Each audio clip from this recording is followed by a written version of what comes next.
Assalamualaikum warahmatullahi wabarakatuh. Baik semuanya, kali ini kita akan praktikum mengenai hemolisis dan drenasi. Adapun tujuan dari praktikum kali ini yaitu mempelajari terjadinya hemolisis dan drenasi.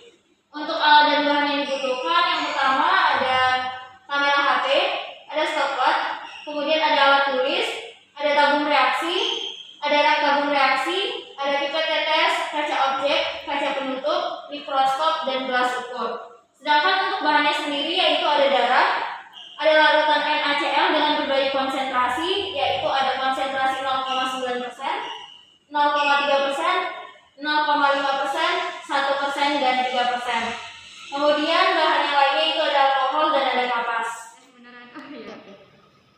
Nah, sekarang saya akan menjelaskan tentang kelima larutan ini. Jadi di sini kita menggunakan 5 macam konsentrasi. Yang pertama itu ada 0,9%. 0,9% ini bersifat isotonis, jadi akan digunakan sebagai kontrol.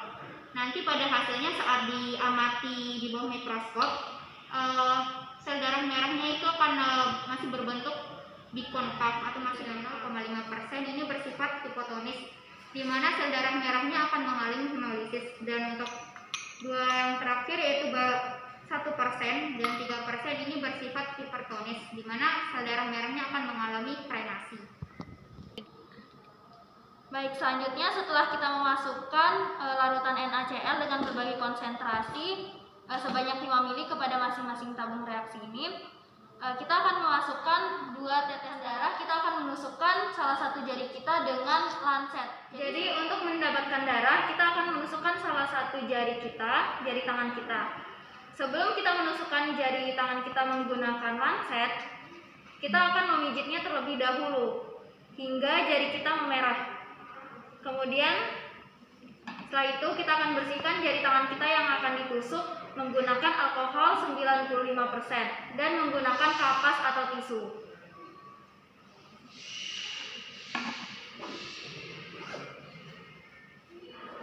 Setelah dibersihkan,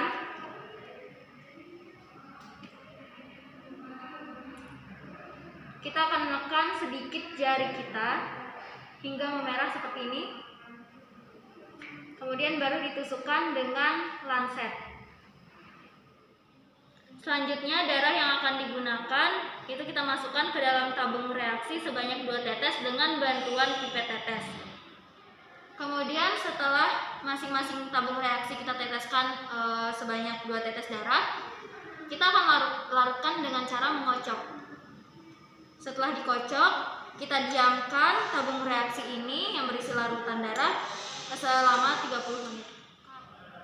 Sebelum itu, kita akan mengamati perubahan warna yang terjadi pada setiap larutan yang ada di masing-masing tabung reaksi. Untuk di menit pertama, kita amati perubahannya apakah ada yang berwarna merah pekat atau merah muda.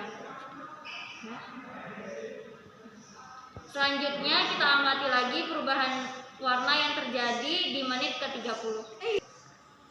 Selanjutnya kita akan mengambil larutan darah dengan konsentrasi 0,9% dan kita akan tetesi ke kaca benda. Kemudian kita tutup dengan kaca penutup. Selanjutnya kita amati di bawah mikroskop. Begitupun dengan tabung reaksi yang lain dilakukan sama seperti tabung reaksi pertama. Untuk tabel hasil pengamatan di sini berisi nomor, kemudian konsentrasi, dokumentasi, gambar, dan keterangan. Yang dimana di dalam konsentrasi ini akan tertulis berapa persen konsentrasi NaCl yang digunakan. Kemudian untuk dokumentasinya sendiri itu akan digunakan dokumentasi pribadi dalam bentuk foto. Sedangkan untuk gambarnya sendiri nanti dari setiap praktikan akan menggambar bentuk dari sel darah yang diamati di bawah mikroskop, kemudian diberikan keterangan. Untuk keterangan sendiri di sini akan dijelaskan bagaimana bentuk warna larutan dari 0 menit hingga 30 menit. Kemudian dijelaskan juga perubahan bentuk eritrositnya.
Kok gitu?